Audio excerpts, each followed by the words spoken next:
Olá pessoal, como é que vocês estão? Tudo bem? Fui ali comer um pãozinho de queijo, tomar um guaranazinho e voltei aqui para continuar nossa aula de Revolução Francesa. Nós estamos caminhando para a parte final, ok? Vamos lá. Terceira etapa da a República Gerondina, que vai de 1795 até 1799. Pessoal, é muito importante que vocês entendam o seguinte: o governo gerondino é um governo conservador e é por isso que quando a gente fala que quem senta à direita, quem é da direita política, ela é conservadora, porque quem está no poder quer mantê-lo, ok? Isso é muito importante. Quem está à esquerda, ele é liberal, ele é progressista, ele quer mudanças. Ele está sempre na mudança. Eu estou falando dessas condições na época da Revolução Francesa, não estou falando do esquema agora, ok? Dessa conjuntura política agora. Estou falando da época lá, que eles eram conservadores, queriam manter. Vamos aos detalhes aí, ó. Medidas para anular as realizações radicais dos jacobinos e populares dos jacobinos, tá? Eles acreditavam, pessoal, que essas medidas poderiam trazer alguns problemas, e eles para eles, inclusive. Então, eles são conservadores ao ponto de eu quero manter o poder, quero manter como era, eu sou rico, quero me manter rico. Então, estava funcionando. E o que estava funcionando? Estava funcionando a monarquia. Eles vão perseguir todas as pessoas, né, que são opositores a eles, através do terror branco. O que é o terror branco? Dar sumiço nas pessoas, torturar as pessoas, matar, esconder o corpo, né? As evidências do crime. Não é como era a Revolução Jacobina, a República Jacobina, que era o terror vermelho, que o sangue era jorrado na praça pública, era nua e crua a execução das pessoas, ok? Então aqui a gente vai ter o terror branco. Eles eram a favor do que, galera? Desses caras aqui voltar manter o poder de um grupo, de uma elite, né? Então eles vão no ano 3 ter a Constituição, eles vão montar uma Constituição deles e eles vão colocar o critério censitário, que vai ser por renda, para eleições e controle do poder, dos três poderes, executivo, legislativo e judiciário, na mão de 5 gerondinos. Eles vão manter o poder entre eles, ok? Vitória. Nesse período a gente vai ter vitória de alguns levantes que eram contra o governo deles. Então o governo realista apoiava os Bourbons, que queriam que voltasse a monarquia, tá? Isso já não era possível nesse governo gerondino.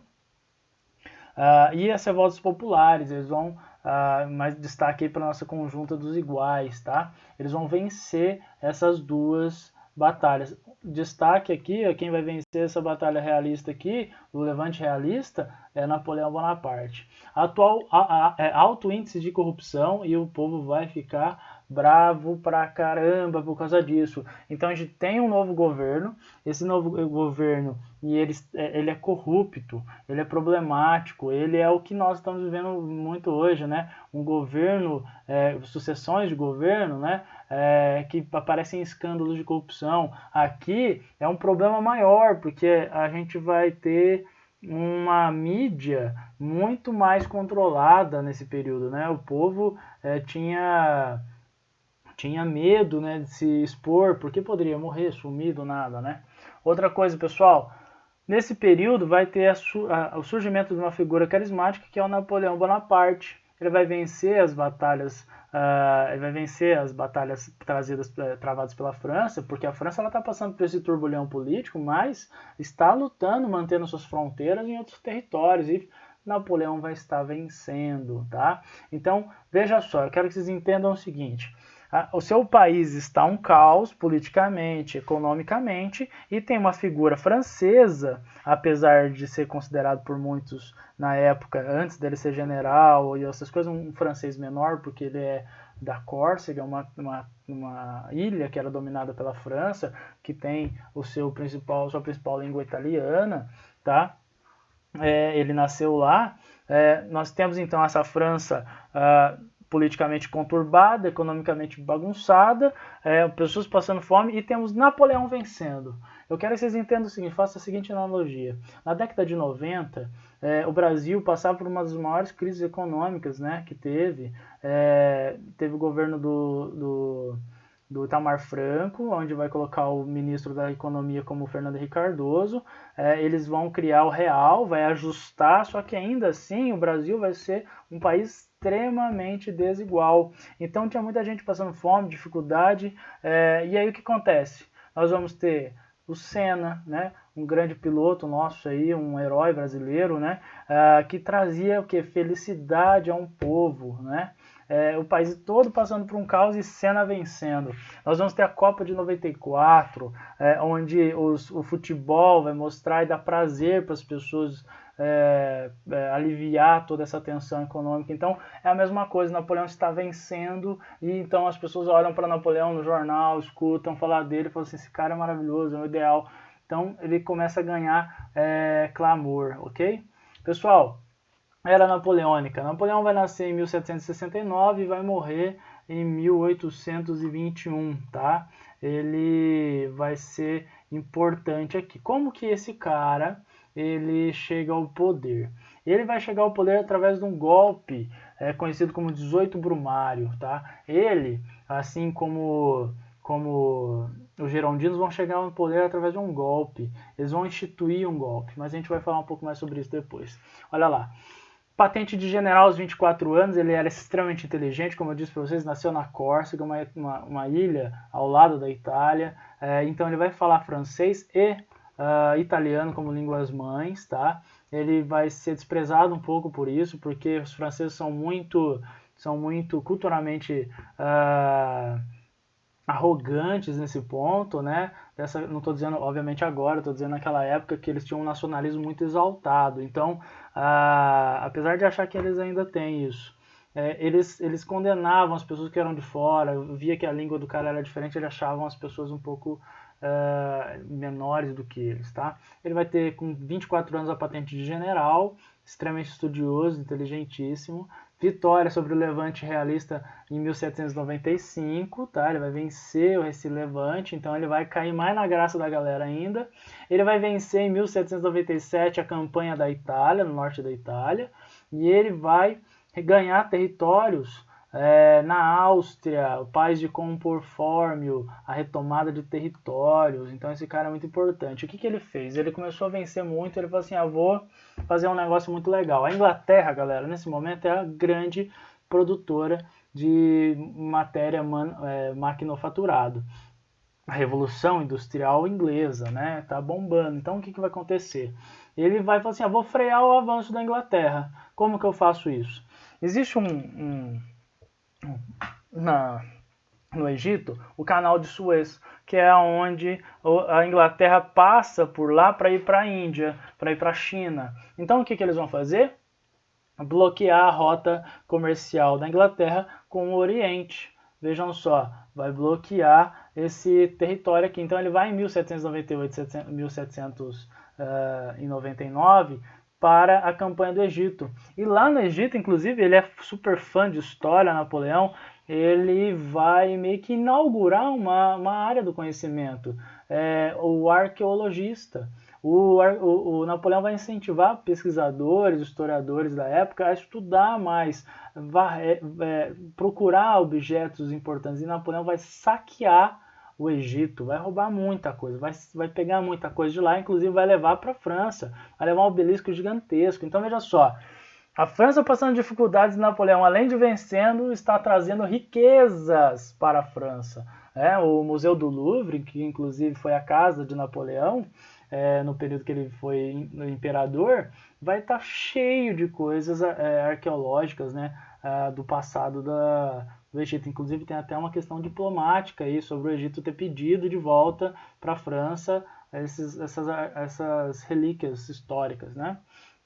Continuando, galera, grande admiração da população rural, urbana e militar. Napoleão, ele era uma figura muito carismática, todo mundo gostava desse cara. Ele, inclusive, vai liderar vários, antes não fazia isso, os oficiais não lideravam ataques, não ia na linha de frente, e Napoleão ia.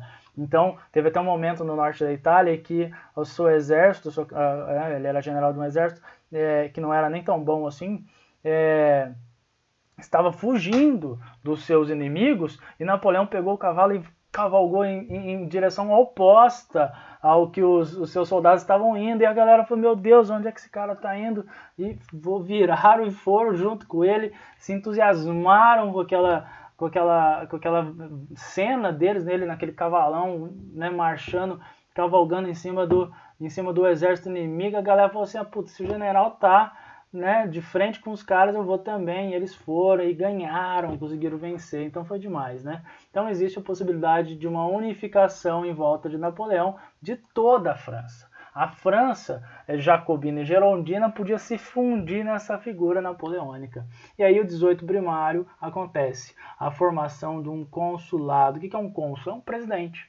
E aí acontece o golpe, ele consegue atingir poderes, né, que outras pessoas não tinham. Ele consegue poderes imperiais. A aliança de Napoleão e Gerondino, fim da Revolução, para acabar com toda a revolta, todos os problemas que estavam acontecendo, a gente vai ter um tripé.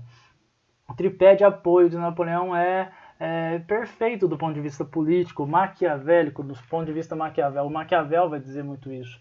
Ele tem o apoio militar, ele vai ter o apoio do rico na França e vai ter o apoio do povo, meu amigo. Então, assim, é muita gente. Só esse apoio aqui já era fundamental. Aí ele ganha apoio do resto, meu Deus, aí ninguém segura esse cara. Bom, vamos lá, pessoal. Tenho 10 minutinhos aqui para falar com vocês sobre essa campanha de Napoleão. Ano de 1799, a gente vai ter a vitória sobre a segunda coligação, ok? Segunda coligação vai ser países que lutavam contra a França para derrotar a França, para que essas ideias iluministas não chegassem no país deles. A gente vai ter a paz de Amiens com a Inglaterra, tipo, uma paz tipo assim, eu não te ataco e você não me ataca. Por quê? A França, ela tem o maior exército do planeta naquele momento. Tá? Era gigantesco, gigantesco. E a Inglaterra, ela tinha a maior frota naval da época. Então, toda vez que os franceses caíam na água, a Inglaterra derrotava. Toda vez que a Inglaterra caía na terra, a Inglaterra vinha marchando, né, com seu exército em cima da terra, a França vencia. Então, tinha um empate técnico entre esses dois. O que vai acontecer nesse período também? A criação de um Banco Nacional da França. E aí vai criar-se a moeda franco, que existiu até o surgimento do euro. Tá? Então, o franco foi a moeda instituída por Napoleão, que vai ficar até o século XX, essa moeda. Anos de 1801 e 82, a gente vai ter a concordata com o Papa Pio VII, a volta do catolicismo para a França. Olha isso, o Napoleão está trazendo aquela religião extremamente importante para o francês. Então, mais carisma ainda, e agora pelo Papa. A gente vai ter em 1804 o Código Civil Napoleônico, baseado no direito romano e no direito justiniano. Tá? Essas aulas são importantes aí quando a gente está vendo Roma. Os direitos romanos são fundamentais para os nossos direitos civis hoje, tá? E ele vai trazer isso daí. O direito burguês, né, direito à propriedade, proibição da formação de sindicatos, ele vai proibir os sindicatos, proibição de greves, apesar de ideais iluministas, ele é bem autoritário, então proibido greve, proibido sindicato é o grupo que luta pelos trabalhadores, restabelecida a escravidão nas colônias, ele volta com a escravidão, um problema sério. Então tem muitas contradições do governo de Napoleão, apesar de ser iluminista, ele volta com a escravidão. Por quê? Porque o iluminismo funciona para o cidadão francês e não para quem não é francês. Influenciou demais os demais códigos civis do Ocidente, todo esse código napoleônico. A reforma educacional de Napoleão é extremamente importante. Vamos lá, ó. Ensino, olha que interessante. Foi Napoleão que instituiu essa ideia de que o ensino é responsabilidade do Estado. E é por isso que nós temos as escolas municipais, é por isso que nós temos as escolas estaduais, tá? As faculdades públicas, é por isso, por causa de Napoleão. Porque ele achava que a educação tinha que ser universal, tinha que ser pública, porque ele, de certo modo, é uma arma na mão dele, porque ele ensina o que ele quer, ele ensina o que ele acha interessante para as pessoas, e aí ele conseguia convencer mais pessoas, doutrinar das suas ideias, entende? Liceus, galera, liceus são as escolas que o Napoleão vai criar. O liceu é uma escola aristotélica, que Aristóteles criou lá no século III a.C., ele vai trazer a ideia dos liceus também. Politécnicas, engenharias de tudo que é jeito, né? Ele vai ter um grupo intelectual muito grande funcionando do lado dele, então é inteligente, de certo modo. Escolas, está virando uma potência mundial a França, né? Escolas de direito e política, olha, vai ter escola de política, ele quer pessoas educadas politicamente no seu país. Objetivo, formação de um corpo de trabalhadores especializados. Como é que se cria um império, pessoal? Com cérebro, tá? Com pessoas inteligentes, e Napoleão sabia disso. Constituição do ano 12, pessoal, ó. 1804, ele vai fazer um plebiscito, ele vai perguntar, isso aqui é uma consulta popular para as pessoas para receber o título de imperador, ok? Ele queria saber, vocês desejam que eu seja imperador? Né? E ganhou o título de cônsul vitalício para sempre, até a morte. Ele ia ser cônsul, presidente, até a morte. Ele faz um pedido aí.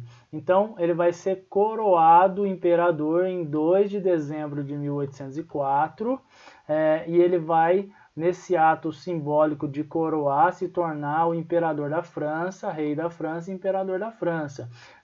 Tem uma história muito interessante que ele se autocoroa, tá? Ele pega a coroa e ele mesmo coloca na sua cabeça. Ele adota, inclusive, símbolos pagãos, como a folha de louro, e a folha de louro está relacionada aos imperadores romanos, um cetro, né, ligado aí ao Império Carolíngio, o imperador Carlos Magno, um dos maiores imperadores que teve aí no período medieval, ele vai ser coroado pelo Papa no ano 800, né? O Napoleão, ele tira da mão do Papa a coroa e se autoproclama imperador. O que isso quer dizer? Quer dizer que o Papa não é mais poderoso que ele. Na verdade, ele é divino, ele é poderoso, ele se dá o poder que ele tem, entende? Vamos ao Império, galera, para terminar isso daqui, essa aula nossa aqui. Coligações, a gente vai ter a terceira coligação, Inglaterra, Rússia e Áustria, não vai dar certo aquela paz de Armenes, né? A França, Espanha, invasão do Canal da Mancha, tá? Eles vão invadir o Canal da Mancha na França. A gente vai ter a batalha de Trafalgar, né? A derrota francesa para a Inglaterra, o almirante Nelson que vai vencer essa batalha. Trafalgar é uma região da Inglaterra, beleza? E ele vai perder. Então toda vez que eles caíam no mar, a Inglaterra ganhava. Toda vez que caía na terra, a França ganhava. Então mar e terra é uma disputa muito forte, impossibilidade de vitória definitiva. Então, mas continuamente, dentro do continente europeu, a França vai vencer a terceira coligação. Bom, bloqueio continental é extremamente importante, eu quero perder uns minutos aqui com vocês. Ó, bloqueio continental.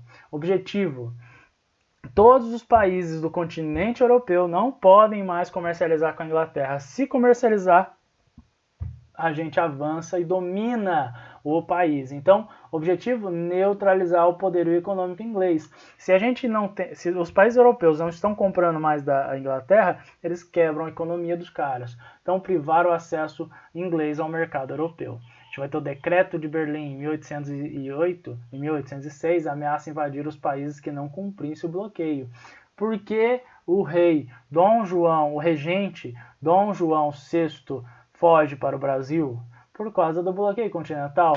O Portugal tinha uma relação muito íntima com a Inglaterra economicamente. Tinha o Tratado de Panos e Vinhos, o Tratado de Mituim. A gente vai ter uma ligação muito poderosa com a Inglaterra, Portugal, questão econômica e política. E aí Dom João sempre falava: não, eu vou obedecer, Napoleão, pode ficar cegado, vou obedecer, e nunca obedecia. Então, o Napoleão ameaça invadir, invade a Espanha, coloca seu irmão José Bonaparte no comando da França e expulsa o regente, toda a corte de Portugal. É o maior êxodo de nobres que vai ter aí em Portugal na história. Eles fogem com medo de Napoleão e vêm para o Brasil, um território longe e grande para se esconder e tudo mais. Então temos um avanço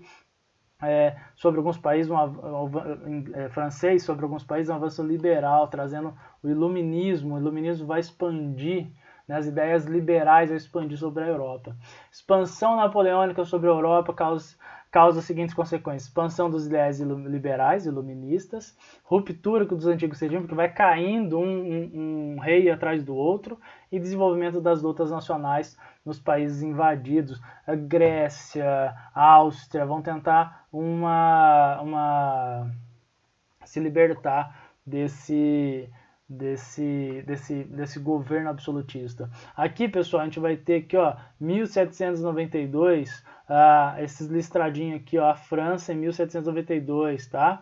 Estados vassalos, isso daqui, ó, Reino de Nápoles, Reino da Itália, Confederação do Reino, Grão-Ducado de Varsóvia, tudo isso era estados vassalos que obedeciam à França, à Espanha. Agora, territórios anexados por Napoleão, essa e vai invadir aqui, inclusive, o Império Romano, o Império Russo. Bom, campanha da Rússia. É muito importante falar sobre a campanha da Rússia, pessoal. Mais de 700 mil homens lutaram na campanha da Rússia, tá? A Rússia, ela manteve as relações comerciais com a Inglaterra, também porque senão não aguentaria ficar sem, dependia muito da Inglaterra. E Napoleão vai invadir a Rússia. Não vai dar certo, é a grande primeira derrota de Napoleão. Bom, o que a Rússia usa? Eles tinham que invadir antes que o inverno chegasse. Então, o Napoleão, ele falou assim, gente, a gente tem que marchar rápido. Então eles usavam a marcha, não se esqueçam, não tinha carro, era cavalo, mas o exército não podia ficar para trás, então os cavalos tinham que andar junto com quem estava andando. Era assim, o alarme dizendo que acabou meu tempo. Vou continuar só mais uns minutinhos aqui, olha lá. Eles tinham que invadir a Rússia antes do inverno chegar, que era andando, né? Então demorava pra caramba. Então o que eles vão fazer? Eles vão em marcha rápida, né? 55 minutos marchando, 5 minutos de descanso. O negócio é muito louco, né?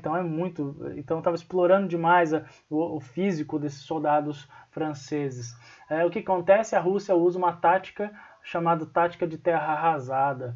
É uma das piores táticas de guerra. É genial, mas é pior porque é uma destruição louca, fica vendo. A Rússia, ela vem destruindo tudo, assim, ó, tudo em seu território, não deixando nada para os exércitos franceses, nem água, nem comida, nem animais para eles comerem, nada. Então eles vão invadindo, vão passando dificuldade, envenenam a água, estragam tudo ali. Não deixa nada para eles. Então vai morrendo de fome, frio, inverno chegando. Existem histórias muito tristes desse período, que os soldados franceses matavam os cavalos, abriam o interior do cavalo e entrava dentro do cavalo morto para se proteger do frio, né? Então, imagina, galera, o inverno da Rússia é um dos mais rigorosos do mundo, e os franceses não estavam preparados para isso, tem regiões da França que bate menos 40 graus, imagina isso, né? Então, um inverno muito rigoroso. Napoleão, ele derrota. Quando ele chega, é derrotado. Quando ele chega em Moscou, eles encontram uma cidade aquecida, com comida, com portas abertas, tudo tranquilo. Parece, os soldados, eles rompem aí a cadeia de comando, e aí eles começam a entrar nas casas para comer e tudo mais. E o que acontece? Começa a se explodir a cidade. Os russos mesmos começam a explodir a própria cidade para matar o exército de Napoleão. E eles só têm 79 mil homens vivos, sobrevivem. Então, olha, tem 700 mil e só sobrou 79. Então, uma derrota muito grande, tá? Sexta coligação e Tratado de Fontainebleau. Pessoal, a sexta coligação da Inglaterra, para terminar essa aula rapidinho, Sexta coligação da Inglaterra, sexta coligação a gente vai ter Inglaterra, Áustria, Prússia e Rússia. A derrota de Leipzig, Batalha das Nações, tá? Napoleão assina um tratado de Fontainebleau. As condições: abdicação do trono francês, pensão de 2 milhões de francos anuais e plena soberania sobre a ilha de Alba. Ele vai ganhar, então, algum dinheiro, mas ele vai ser dono e ficar na ilha de Alba, que é próximo da Córcega, a família onde ele nasceu e tudo mais. É um exílio, ele vai ficar condenado àquela ilha, ok? Restabelecimento da dinastia dos Bourbons, a gente vai ter a volta do rei Luís XVIII, a família dele, que vai voltar, o irmão de Luís XVI, que vai assumir o controle da França aí, ok? Napoleão foge, temos uma fuga de Napoleão da ilha de Alba, impressionante essa fuga. Ele foge de lá e ele consegue assumir o controle de novo da França por mais 100 dias. Veja só, retomada do poder e do trono sem conflitos. Ele sai da ilha de Alba,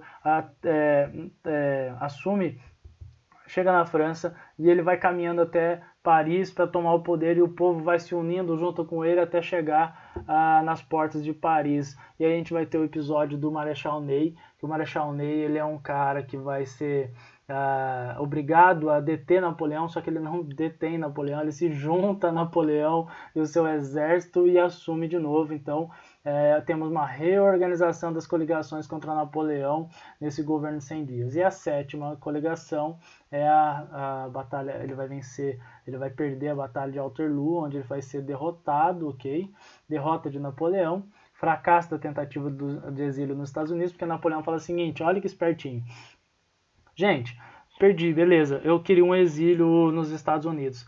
Gente, não dá para exilar Napoleão nos Estados Unidos, porque os Estados Unidos é um país que venceu a Inglaterra, né? Imagina Napoleão nos Estados Unidos, que loucura que não seria aquilo, né? E os franceses ajudaram a independência dos Estados Unidos, então eles devem muito à França. Então, imagina como seria Napoleão dentro dos Estados Unidos, comandando os Estados Unidos ou articulando ali com os líderes dos Estados Unidos. Ele vai ser exilado numa ilha de Santa Helena, que é na costa africana, e Napoleão morre em 5 de maio de 1821.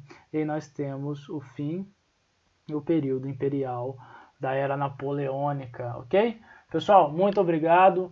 Espero tenha sanado alguma dúvida sua aí.